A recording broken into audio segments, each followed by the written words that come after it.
My name is Jean Richards. And I'm Lionel Wilson. And we're going to read a story called Blueberries for Sal by Robert McCloskey. If you want to follow along in your books, just turn the page whenever you hear this sound.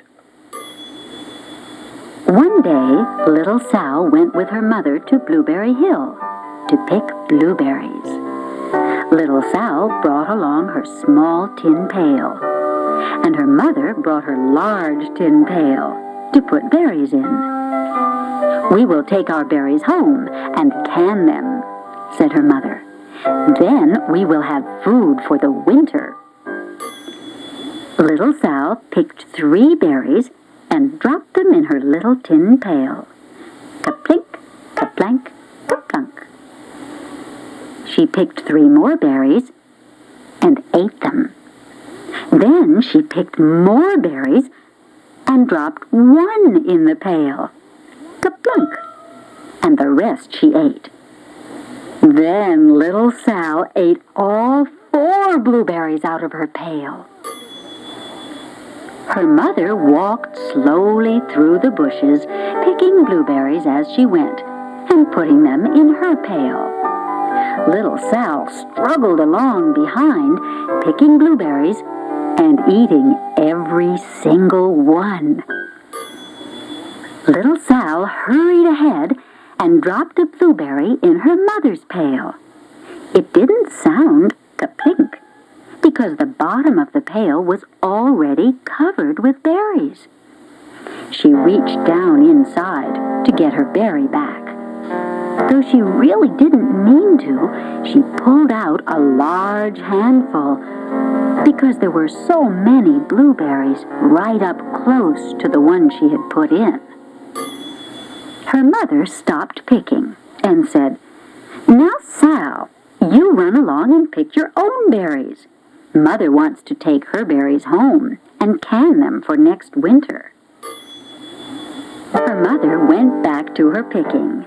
But little Sal, because her feet were tired of standing and walking, sat down in the middle of a large clump of bushes and ate blueberries. On the other side of Blueberry Hill, Little Bear came with his mother to eat blueberries. "Little Bear," she said, "eat lots of berries and grow big and fat. We must store up food for the long, cold winter." Little Bear followed behind his mother as she walked slowly through the bushes, eating berries.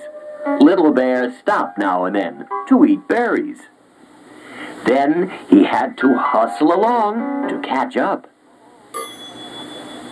Because his feet were tired of hustling, he picked out a large clump of bushes and sat down right in the middle and ate blueberries.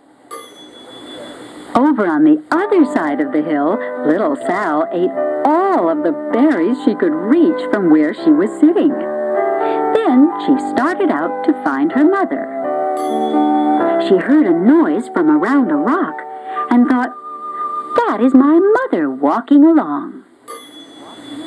But it was a mother crow and her children, and they stopped eating berries and flew away saying, "Caw, caw, caw." Then she heard another noise in the bushes and thought, "That is surely my mother, and I will go that way." But it was Little Bear's mother instead.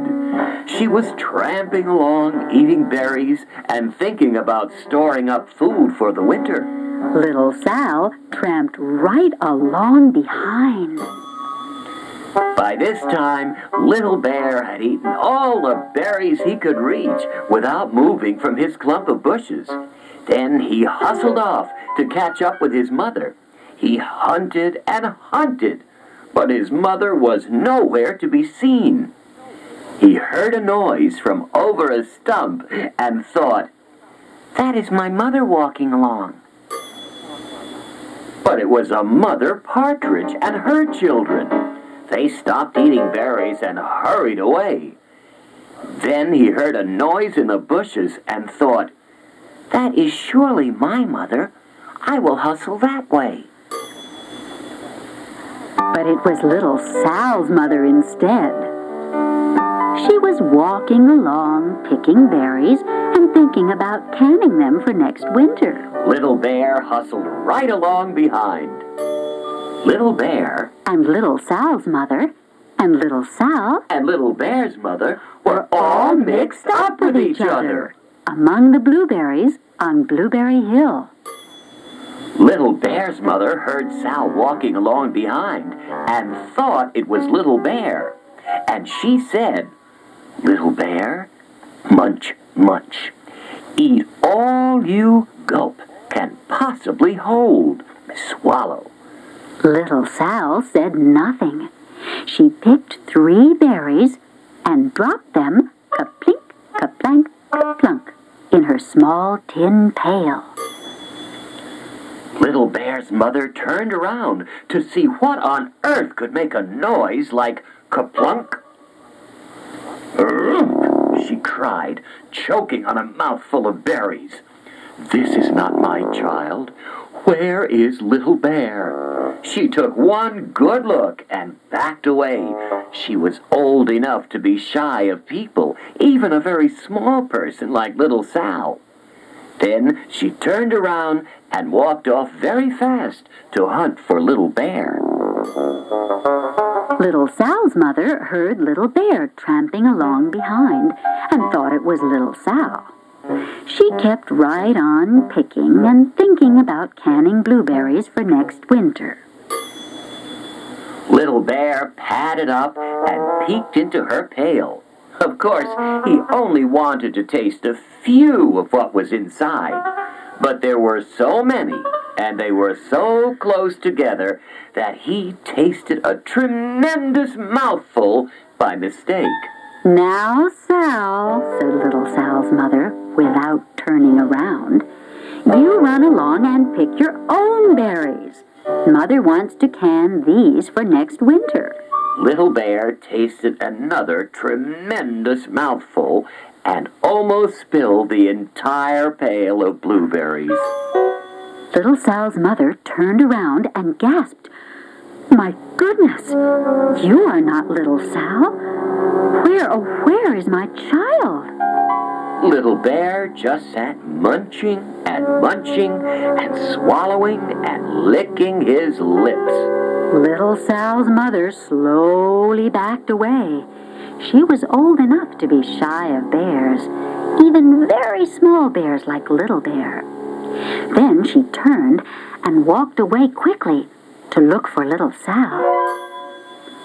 She hadn't gone very far before she heard a ka-plink, ka-plank, ka-plunk. She knew just what made that kind of a noise. Little Bear's mother had not hunted very long before she heard a hustling sound that stopped now and then to munch and swallow. She knew just what made that kind of a noise. Little Bear and his mother went home down one side of Blueberry Hill, eating blueberries all the way and full of food stored up for next winter. And Little Sal and her mother went down the other side of Blueberry Hill, picking berries all the way, and drove home with food to can for next winter. A whole pail of blueberries. And 3 more besides.